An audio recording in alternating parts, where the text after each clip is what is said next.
Fouah, comme j'ai maigri. Eh ben non, en fait, c'est juste le carton qui est gros. Hein. Bonjour à tous, j'espère que vous allez bien. Aujourd'hui, on se retrouve pour une nouvelle vidéo et pas n'importe laquelle. Je suis super content. Il y a 5 jours, c'était mon anniversaire. Aujourd'hui, je reçois mon cadeau.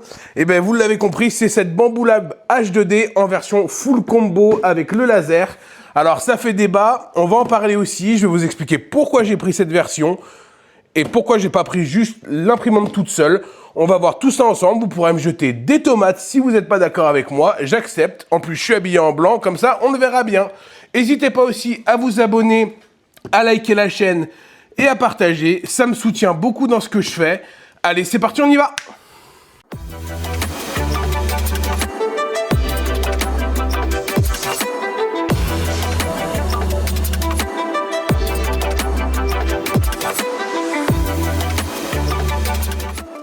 Le but de cette vidéo, donc, ça devait être d'unboxer la bête ensemble, de faire un peu comme si vous y étiez. Car pour moi, c'est vraiment un jour particulier quand on est fan d'impression 3D et qu'on reçoit une machine comme celle-ci. C'est vraiment, vraiment un grand jour. On va démystifier la chose aussi au niveau des tarifs. Donc moi, c'est une version H2D full combo laser 10 watts. Elle m'a coûté 2 922 €, frais de port inclus. Sachez qu'il faut compter pour la France entre 140 et 150 € de frais de port.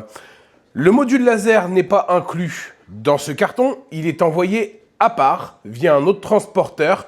Ça permet certainement pour Bamboo de gagner en flexibilité. Donc en fait, cette imprimante laser est compatible 10 watts ou 40 watts et c'est au moment de la commande qui vous envoie séparément le module. Allez, trêve de blabla, on va attaquer le déballage. Donc le colis fait quasiment 65 kilos. Il a été super bien emballé, hein. Il était filmé, donc là je l'ai défilmé. Donc on va couper les premiers liens et on va venir retirer les 4 petits supports ici. Donc il y en a 2 de chaque côté. Alors c'est la première fois que j'unbox une machine comme ça. La K2 est un peu dans le même esprit. Tu vas venir, oui. Voilà. Et ensuite, on soulève le carton.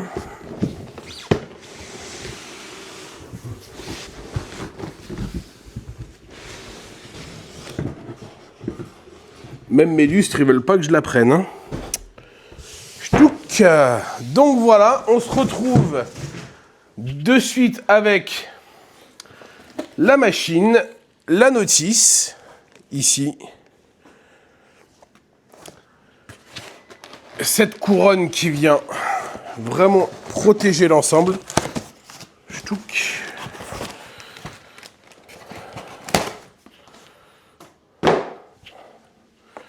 Ensuite, un carton supply box, donc je pense que ça doit être les plateaux de gravure et tout le merdier.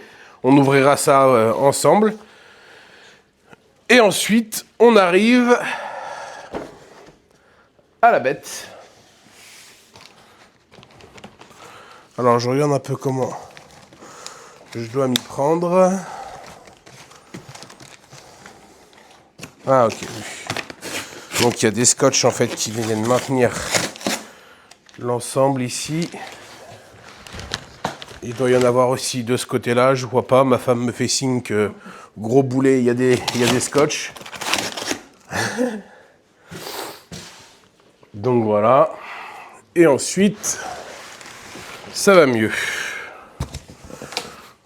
Donc en tout cas, par contre, c'est super bien emballé. Là-dessus, il y a rien à dire. Moi, je dis ça, ça se trouve, dans 2 secondes, je vais chialer parce qu'il y aura une vitre de cassée. Et on arrive du coup à la machine. On va enlever le papier. Non, il va falloir donc la sortir. Donc du coup, comme c'est lourd, on va faire ça à 2. Je vais la poser sur la table et on va finir d'enlever les plastiques ensemble. Alors du coup, on enlève le scotch sur le plastique. Voilà, je fais le fanfaron, mais en fait, ça fait juste 10 minutes que j'essaie de comprendre comment on fait. C'est ma femme qui a trouvé. Et Vous découvrez avant moi, du coup, la bête avec ses fameuses vitres vertes pour la version laser. Donc, d'un premier abord comme ça, c'est vraiment ma housse, hein. Vache. Ça fait un gros bébé. Donc, vous pouvez venir voir à l'arrière. On va vous montrer un petit peu. Donc, ici, on a la trappe pour l'éjection des déchets. La clé de sécurité pour démarrer la machine avec la version laser. L'emplacement du support de bobine. Et ici, ce sont les trappes pour l'extraction des fumées quand on fera de la gravure. Donc, je vous montrerai comment j'ai prévu le truc pour éjecter les fumées dehors.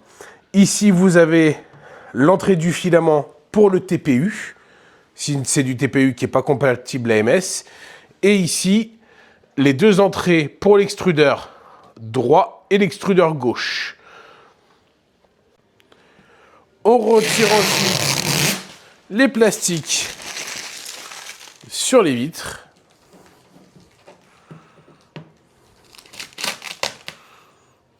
Hop.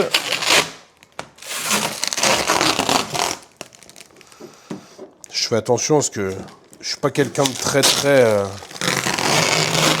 Je suis un peu bourrin moi dans la vie en fait. Et là, on découvre vraiment le design de la bête. Alors franchement, on aime ou on n'aime pas, mais moi le côté vitre verte comme ça, je trouve ça trop classe. Vraiment, je trouve ça super classe. On voit quasiment donc du coup rien dedans. Pourquoi les vitres sont vertes? C'est pour la gravure laser. Donc c'est une obligation en fait d'avoir soit des lunettes de protection vendues avec la machine, ce qui n'est pas le cas avec cette bambou lamage 2D. Ils ne vendent pas de lunettes de protection pour la simple et bonne raison qu'elle est équipée de vitres vertes. Vous pouvez les acheter en plus sur le site de Bambou, mais ils ne sont pas dans l'obligation de les fournir avec du fait de ces vitres-là. Petite chose aussi importante, c'est que ces vitres vertes peuvent être rachetées en plus pour les gens qui voudront passer de la H2D standard à la H2D combo laser. C'est possible hein, d'upgrader sa H2D classique en version H2D laser. Par contre, j'ai vu passer sur internet, c'est quasiment 200 € les vitres. Donc, ça coûte. Hein. On vient ensuite retirer les plastiques sur le dessus.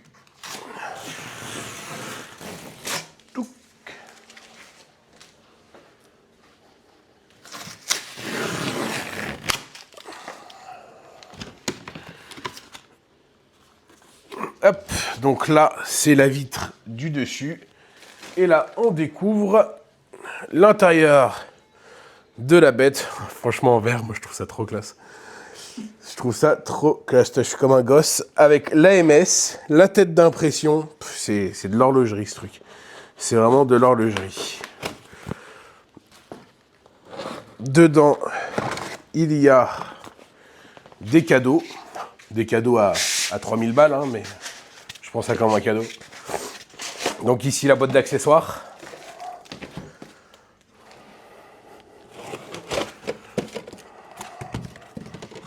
Alors, de prime abord, j'ai pas l'impression qu'il y ait eu de bobines de filament de données avec. C'est quand même assez surprenant. Là, je vois la MS, mais j'ai pas l'impression qu'il y ait de bobines de filament de vendues avec. Avant d'aller sortir ce qu'il y a à l'intérieur de la bête, on va regarder ensemble la boîte d'accessoires. Donc ça, je pense que c'est commun à toutes les versions d'H2D. Eh ben non. Donc, qu'est-ce qu'on a ici? On a le petit nuancier des PLA bambou qui est vendu à part hein, sur le site internet. C'est vendu à 12 balles. Donc, mais ici, là, vous avez vraiment toutes les couleurs des PLA et des filaments bambou. Franchement, je trouve ça génial pour les gens qui font du multicouleur. Et je vois ne serait-ce que ma femme, elle fait beaucoup de coloriage ou beaucoup de dessins et elle a toujours un nuancier. Donc, c'est toujours bon de l'avoir. Ensuite, on a le module de coupe, donc pour faire l'équivalent Cricut. On regardera tout ça ensemble, hein. La petite boîte d'accessoires avec la graisse, les clés Allen et tout le merdier. Ensuite, le bouton d'arrêt d'urgence. Alors, pourquoi un bouton d'arrêt d'urgence? Tout simplement parce que c'est obligatoire sur les graveurs laser. Vous êtes obligé d'avoir un bouton d'arrêt d'urgence. Donc du coup, ils en fournissent un avec, on verra après ensemble. Il faudra venir le brancher à l'arrière. Et il y a un petit endroit ici, là, hop, pour le passer sous la machine, pour que ce soit un peu plus esthétique. C'est vraiment pas esthétique du tout, mais on n'a pas le choix, c'est comme ça. Le support de bobine, donc le support de bobine qui est complètement différent de la X1 Carbone et qui lui est sur le côté.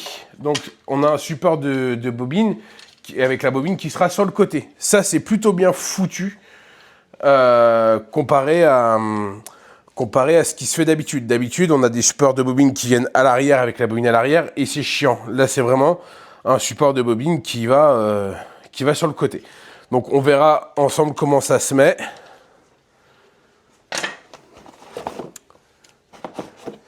Les connectiques pour l'AMS, ça c'est un grand classique chez Bamboo.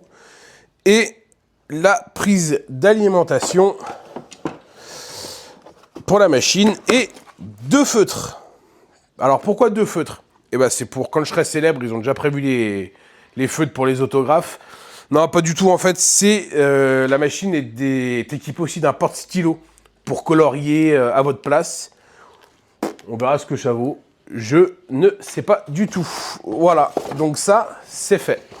Et fourni avec donc cette petite boîte à outils, donc avec les clés Allen, le débouche tête, donc c'est les petites aiguilles, de la graisse de lubrification et de l'huile de lubrification, donc pour l'entretien de la machine ou pour vos soirées endiablées avec madame. Une tête de rechange en 0,4. Et ensuite, ça, c'est les petits trucs pour frotter sa buse après avoir mis de la graisse de lubrification. Donc, c'est ce qui nettoie en fait le bout de la buse au bout. Et ces magnifiques flotteurs pour aller à la pêche. Donc je sais pas ce que c'est du tout. Rubber Screw Throat Chamber Exhaust Fan. Voilà, à vos souhaits. Allez, on attaque. Donc là, je vais m'aider de la notice, premièrement pour vous montrer les choses correctement et deuxièmement parce que je suis un boulet, sinon je vais faire de la merde. Donc, il nous demande de prendre la clé Allen, donc c'est la grande, hein, et de venir dévisser les 4 premières vis qui tiennent l'AMS. Donc, on ouvre la machine. Et les vis se trouvent ici. Donc, c'est un peu comme la X1 Carbone. Hein, c'est dans le même esprit. L'AMS est mise à l'intérieur pour gagner en place. Certainement aussi. Alors, je regarderai ce que j'ai vu pas mal de gens sur les forums qui ont reçu la machine avec les axes ici là complètement sortis de leur rail, du moins de leur guide. Ça n'a pas l'air le cas ici, mais j'ai vu pas mal de soucis là-dessus. Donc on enlève ces 4 vis.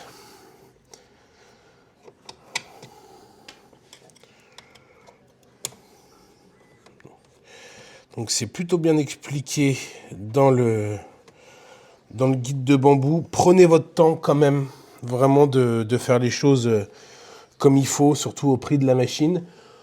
On en profite ici de faire un petit point avec donc l'AMS 2 Pro, la version revue de l'AMS. Hein. Ici, là, ce sera l'endroit pour évacuer l'humidité quand vous le mettrez en mode dryer. Donc en fait, c'est par là que l'humidité va partir. Donc voilà. On vient ensuite enlever les vis sur les côtés ici, donc qui viennent maintenir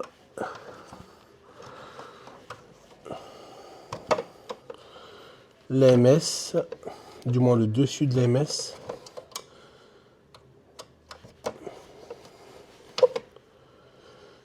Hop. Alors faites bien attention quand vous retirez ces vis, de ne pas les faire tomber dans la machine. Et si vous les faites tomber, assurez-vous de quand même bien les retrouver pour pas que ça foute la mouise après.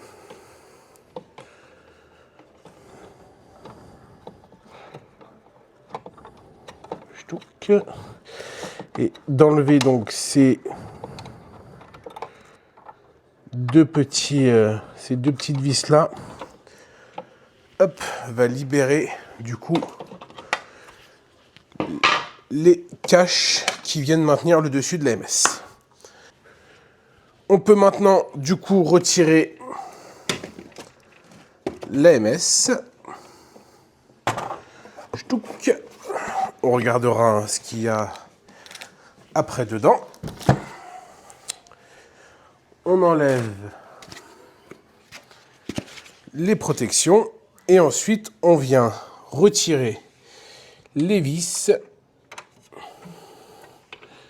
sur les côtés. Voilà.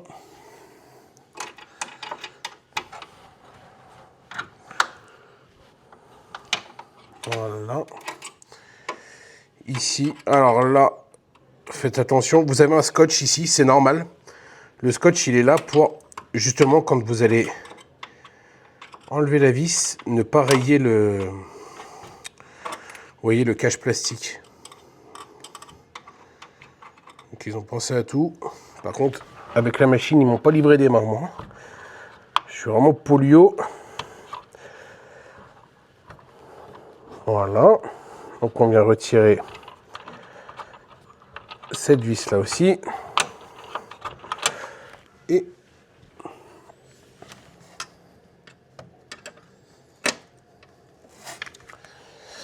la dernière.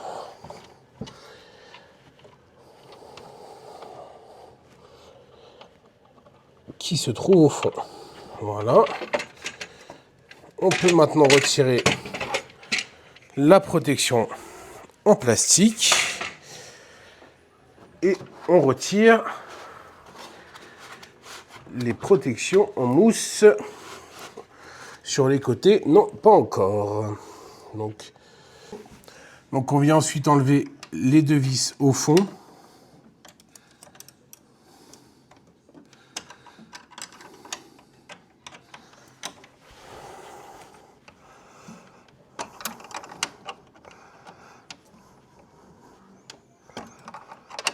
Donc là, c'est pareil. Alors, c'est pas des plus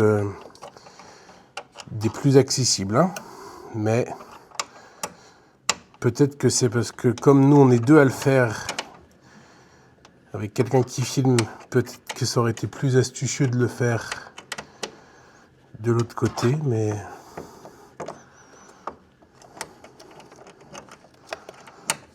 on fait avec les moyennes du bord.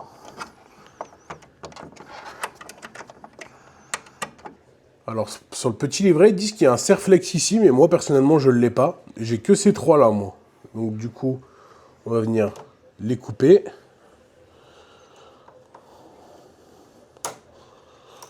Hop. Je vais faire le tour, parce que si je coupe la courroie, je n'ai pas l'air con. Hop.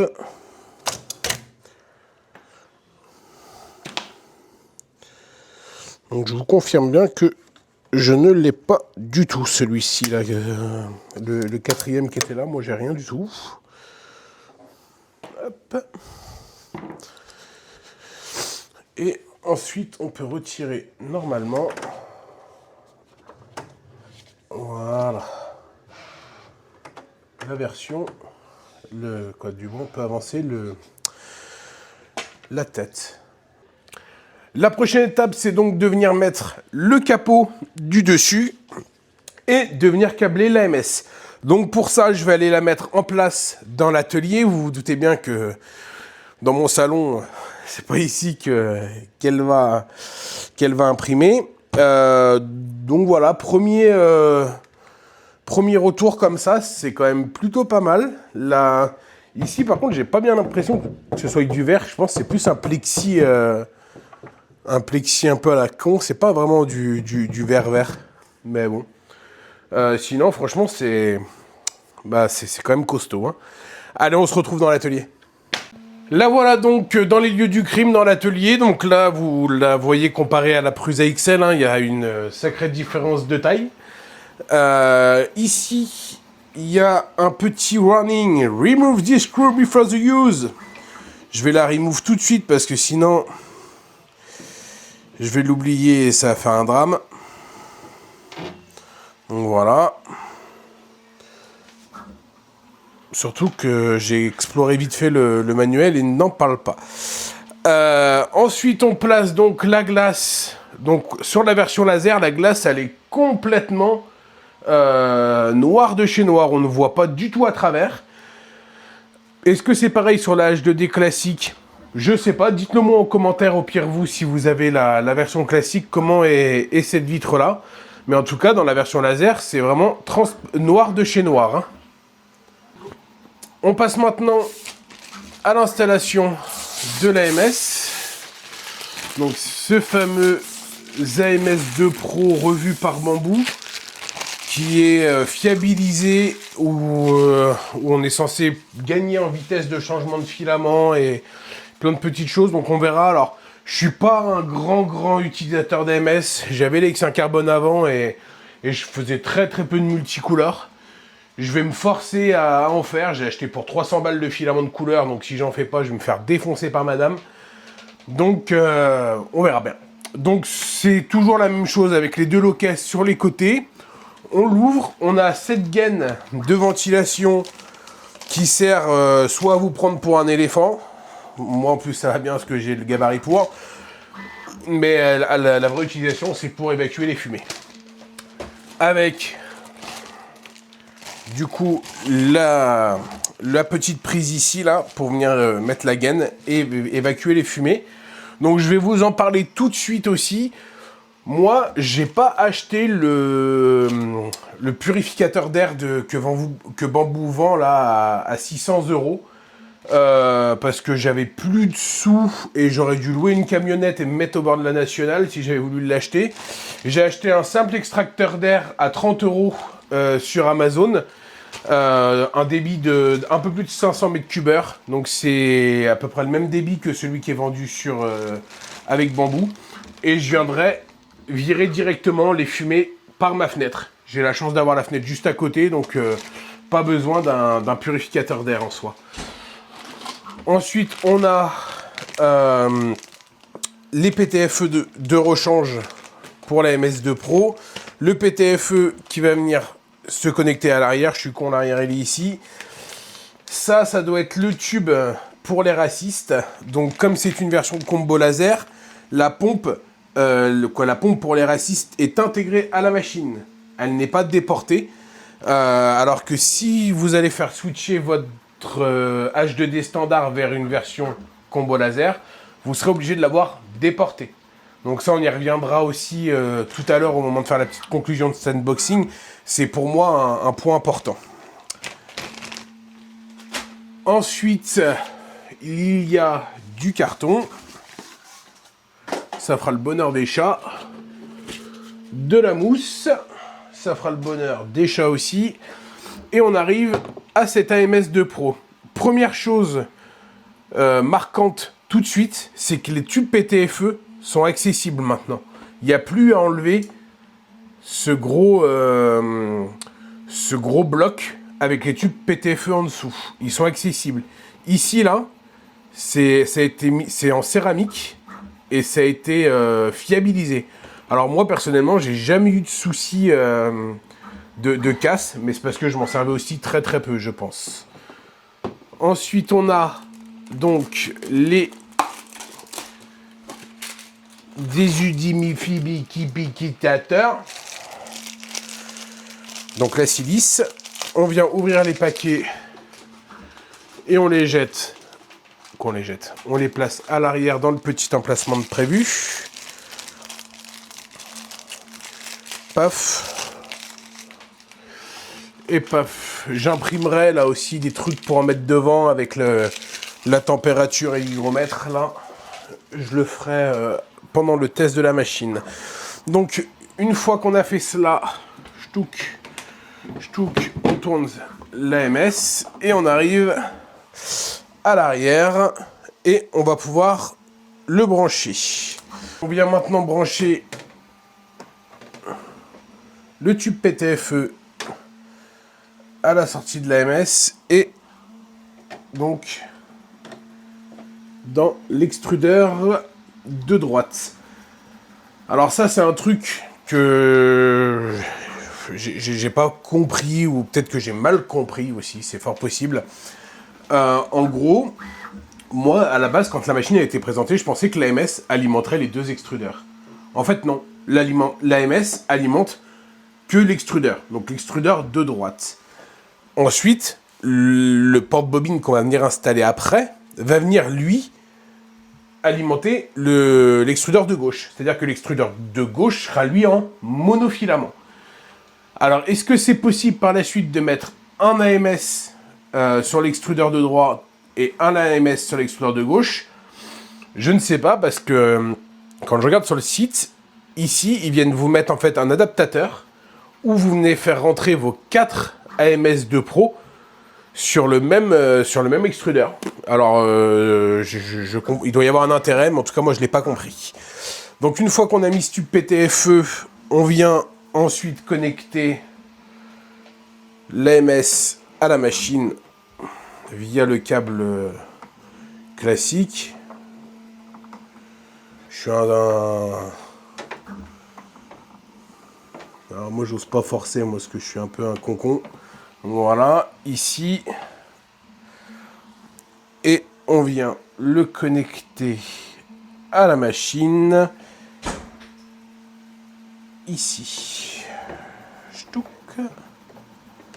Voilà, l'AMS est connecté.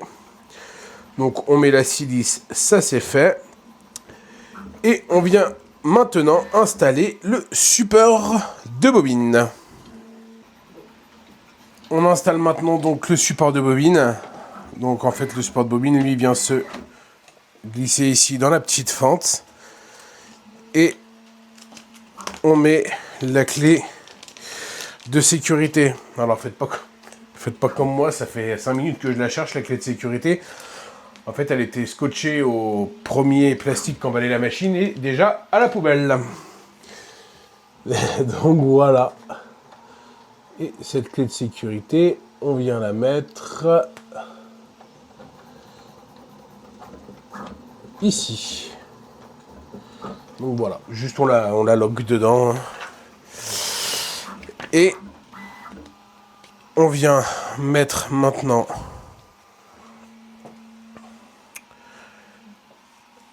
la prise d'alimentation et on va pouvoir booter la machine pour la première fois. Donc, une fois qu'elle sera bootée, avant de regarder les menus, on ira regarder un petit peu les 2 différents accessoires que j'ai achetés en plus. Et j'aurai mon premier coup de gueule à faire, c'est sur la plaque de vision encodeur. Là. On en parle tout à l'heure. La machine est donc allumée, ça prend encore une toute autre dimension une fois que les lumières s'allument à l'intérieur, hein, on voit vraiment ce vert, moi personnellement j'adore. Après, j'irai pas jusqu'à dire que rien que pour ça je regrette pas d'avoir mis 3000 balles, mais en vert moi j'adore. On voit déjà une petite chose importante, c'est les charnières ici là, de la porte, ainsi qu'à l'intérieur, je vais vous montrer là. Ici, tout a été pensé pour l'upgrade en fait. Quand vous allez, pour les gens qui auront la HD classique, on viendra retirer les panneaux ici et mettre ces fameux panneaux verts ici, là. Tout a été prévu. Donc, nous, on parle français. On est en Europe. Et là, je vais donc me connecter au Wi-Fi. Donc, elle prend le Wi-Fi 5 GHz, pour le coup, celle-ci. Par contre, assurez-vous de bien être connecté au 5 GHz sur votre ordinateur pour la liaison avec Bamboo Studio. Sinon, ça marchera pas. On avait l'habitude de l'avoir en 2.4, nous de notre côté sur la X1 Carbone. Donc elle n'a pas de port Ethernet. Moi personnellement ça me dérange pas vu que je suis dans la maison. Je vais aller chercher mon téléphone pour rajouter la machine donc à Bamboo Studio. Donc une fois le QR scanné et la liaison faite avec Bamboo Indie, donc votre compte Bamboo apparaît ici. On accepte les conditions, j'ai tout lu, c'est tout bon. Il nous demande d'avoir retiré donc les 4 vis, normalement c'est bon. Et là, on va faire l'étalonnage de la machine. Donc, il va étalonner la machine. Alors ce bruit con, c'est insupportable pour moi. Donc là, il se met à 0. C'est toujours un moment de flip, moi, avec ces vis là. J'ai toujours peur de tout arracher.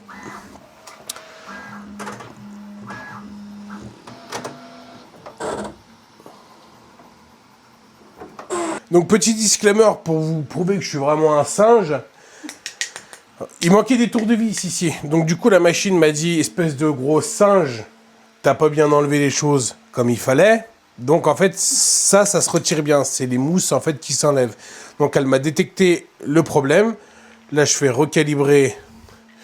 Donc on reprend l'étalonnage depuis le départ. Et donc pensez bien, faites pas comme moi. Voilà, là le plateau monte. Faut bien le retirer ça. Moi il manquait 2-3 tours de vis. Donc là c'est reparti. Donc on va faire l'étalonnage tranquillou en espérant que j'ai pas oublié d'autres vis et que la machine elle termine pas dans mon faux plafond. Mais là pour l'instant ça a l'air bon, le plateau monte et là il va nous demander donc de venir retirer les fameuses mousses normalement qui sont en dessous là. Donc on va laisser se faire. Donc là on voit le plateau monter, ça fait quand même bizarre de l'avoir en vrai. Cette machine, je l'ai attendue pendant un mois, hein. Elle était commandée le 25 mars. Mais les versions laser viennent seulement d'être envoyées. Elles ont été envoyées un mois à peu près après les précommandes de la machine. Donc là on voit la tête avec ses deux extrudeurs. Alors la machine a quand même tendance vachement à, je dirais pas à vibrer, mais à se déplacer. Parce qu'elle est sous des patins silicone, en fait, en dessous ici, là. Vous avez des patins silicone, des pieds anti-vibration, ce qui fait que la machine est assez amovible. Donc je vais retirer. Pendant le nivellement de la machine, on va parler déjà, ce qui est, selon moi, une honte, mais totale. Cette plaque-là. Cette plaque, donc, qu'ils appellent le Vision Encoder, c'est 110 € en plus de la machine. Elle sert à quoi? Elle sert à venir calibrer correctement, du moins le plus précisément possible, votre imprimante. L'imprimante coûte quand même dans sa version seule 2200 balles. Donc en gros, vous mettez 2200 balles dans le fer de lance de chez Bamboo et on vous dit, si vous voulez que votre machine elle soit calibrée convenablement, bah, c'est 2200 balles. Si vous voulez que votre machine elle soit calibrée à la perfection, c'est 2200 balles plus 110 balles. Ben non. Non, à ce prix-là, bah, on ne doit pas avoir le choix entre convenablement ou précisément. Ça doit être... pour moi, c'est scandaleux. Alors, comme je suis un con, je l'ai acheté à 110 € parce que je suis un pigeon. Ma femme, elle me regarde derrière la caméra, elle a le désespoir. Parce que je vous raconte même pas les lignes qu'elle a vues débiter de Bamboo Lab, parce que j'ai acheté plein de conneries en plus. Et j'ai acheté forcément aussi la deuxième plaque Smooth, parce qu'elle est donc vendue avec un PUI texturé. Pourquoi Smooth? Parce que bah je sais pas pourquoi je l'ai acheté, parce que j'aime bien quand c'est doux. Donc voilà, mais c'est 64 € supplémentaires. Alors est-ce qu'on peut crier au scandale sur c'est pas fourni avec, c'est fourni avec. Moi, j'aimerais quand même un jour que dans le monde de l'impression 3D, on nous vende toutes les plaques de la machine, quoi. Donc voilà. La machine fait donc sa seconde calibration. La première, c'était, on va dire, la calibration de bienvenue, on va appeler ça comme ça. J'ai fait les mises à jour donc de la machine, de l'AMS et de la pompe à air. Donc la pompe à air pour la gravure laser peut se mettre à jour. Si on pouvait mettre à jour tout ce qui me pompe l'air, purée, je gagnerais du temps, hein. Ensuite, donc là, elle nous fait sa mise à jour, sa calibration, où elle vient vraiment réduire le bruit des moteurs, calibrer la température du plateau, faire tous ces réglages à haute température. Donc il y en a pour 1h30. Et ensuite, j'aurai à faire la calibration avec le Vision Encoder. Donc je pense que j'en ai pour une bonne petite après-midi de calibration, sachant que là, on parle que de la version impression 3D. On n'a pas calibré tout ce qui concerne les modules supplémentaires. En parlant des modules supplémentaires, on va regarder ça ensemble. Donc j'ai pas reçu encore le module de gravure laser. J'aurais aimé vous le montrer, mais ce ne sera malheureusement pas pour aujourd'hui. On fera un focus dessus au moment de la gravure laser. Donc ce fameux bouton d'arrêt d'urgence, on va l'ouvrir ensemble. C'est un bouton d'arrêt d'urgence. Putain, ils emballent ça, j'ai l'impression que c'est Noël, quoi. Allez, nique sa mère. Donc voilà, le bouton d'arrêt d'urgence, hein. Tout ce qu'il y a de plus classique, on va dire. Donc ça, on l'a vu. Le module de Cricut, donc qui ressemble... Donc ça, c'est le porte-stylo ici, là. Et ça, c'est le module de Cricut, le module de découpe vinyle et tout le merdier, là. Alors, chose qui sera importante pour le moment où on testera ça sur la chaîne, je n'ai aucune notion de Cricut. Je n'ai jamais utilisé de Cricut de ma vie. On a émis l'idée d'en acheter une fut un temps, puis finalement on a lâché l'affaire, donc ce sera un moyen de voir ce que ça vaut, mais j'ai vraiment aucune notion. Chose qui tenait à cœur 3-4. Chose qui tenait à cœur à madame, c'est de vous montrer donc le nuancier. Donc voilà, ça ressemble à ça. Donc vous avez toutes les teintes de PLA. Franchement, c'est plutôt bien fait avec le nom du PLA, le nom du matériel qui a été utilisé à l'arrière. Moi, avec mes gros doigts de poissonnier là, je sais pas si j'arrive à sortir quelque chose. Ch'touk, voilà. Là vous voyez PETG HF. Donc c'est fait tout dans un élastique là. Bon, par contre à ranger, ça doit être un merdier sans nom. On verra ça tout à l'heure. Et ensuite, les plateaux de découpe. Donc ici, un petit échantillon pour la gravure laser. Donc des petits médaillons, un petit pinceau pour nettoyer la machine.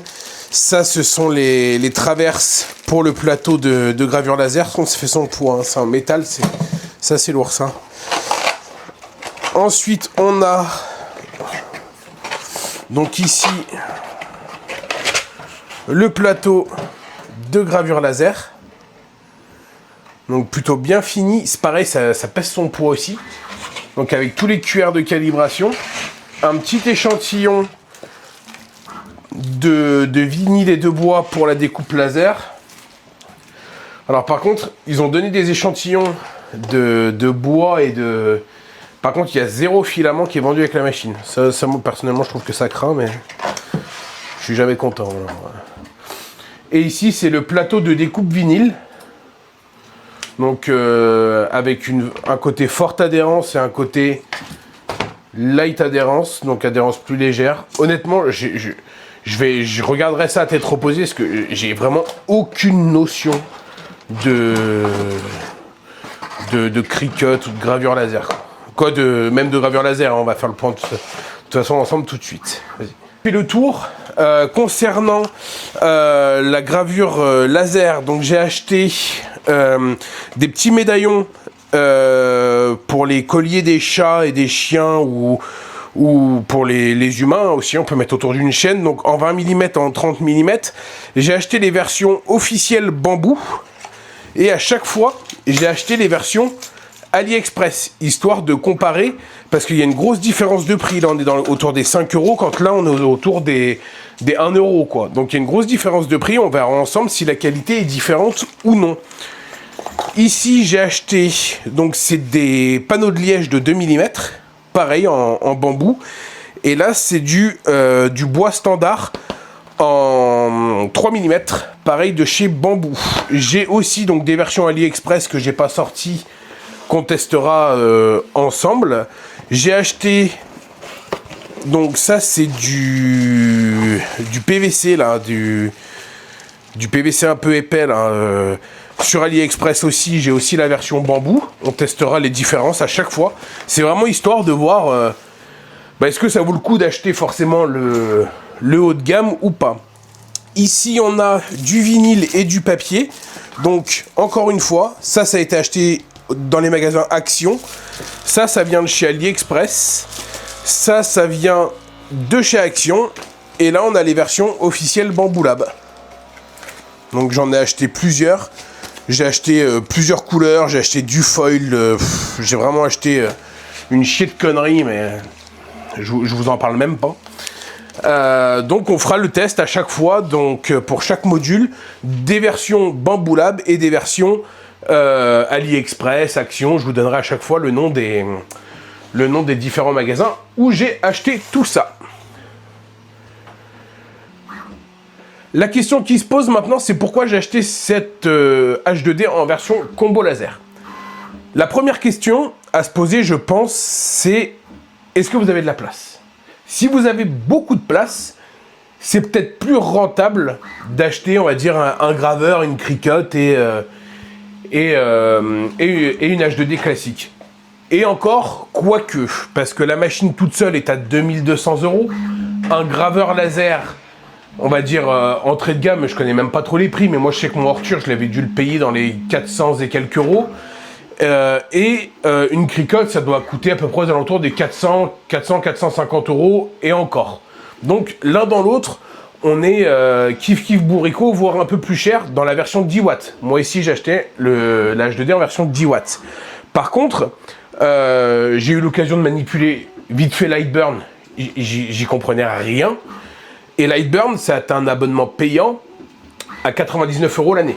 Et je crois que ça a même monté. De plus, Lightburn, si vous vouliez avoir la caméra au-dessus là de votre laser pour les prints, fallait rajouter une centaine d'euros. Ici, tout est inclus.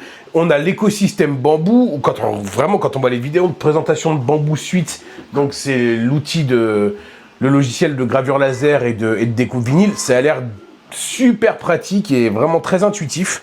Donc moi j'ai pris ça pour ce côté justement 3 en 1. Est-ce que c'est risqué? Il y a toujours cet inconnu là des fumées et de l'encrassement de la machine au vu de la gravure laser. Moi, comme je vous ai dit, j'ai acheté un extracteur de fumée pour mettre mes fumées dehors. De toute façon, faut pas être dupe pour se dire que oui, ça va forcément encrasser la machine. Maintenant, à quel point, on verra. Ensuite, donc pour le test, on va le faire, donc comme je vous l'ai dit tout à l'heure, en 3 parties. Une grosse partie impression 3D, où je vais faire vraiment que de l'impression 3D. Le laser, et ensuite la Cricut. N'hésitez surtout pas, si vous avez des questions, à me les poser en commentaire. J'aimerais arriver à faire un test le plus communautaire possible. C'est-à-dire, si vous avez des interrogations, parce que vous n'avez pas la machine, ou vous souhaiteriez l'acheter, mais posez-moi les questions en commentaire. Moi, je les note, et à chaque fin de test, on fera une sorte de petite FAQ où je répondrai à vos questions. Voilà, le but, c'est de faire vraiment quelque chose de communautaire. Je reviendrai vers vous donc d'ici une petite centaine d'heures d'impression pour faire un premier jet et surtout pour vous montrer ce que ça donne niveau impression 3D. Donc voilà, j'espère que cette vidéo vous aura plu. N'hésitez pas à vous abonner, à liker et à partager cette vidéo, à lâcher un petit pouce parce que vraiment ça me soutient et voilà, je suis pas sponsorisé, on fait ça par plaisir et ça nous soutient vraiment beaucoup. Sur ce, je vous laisse.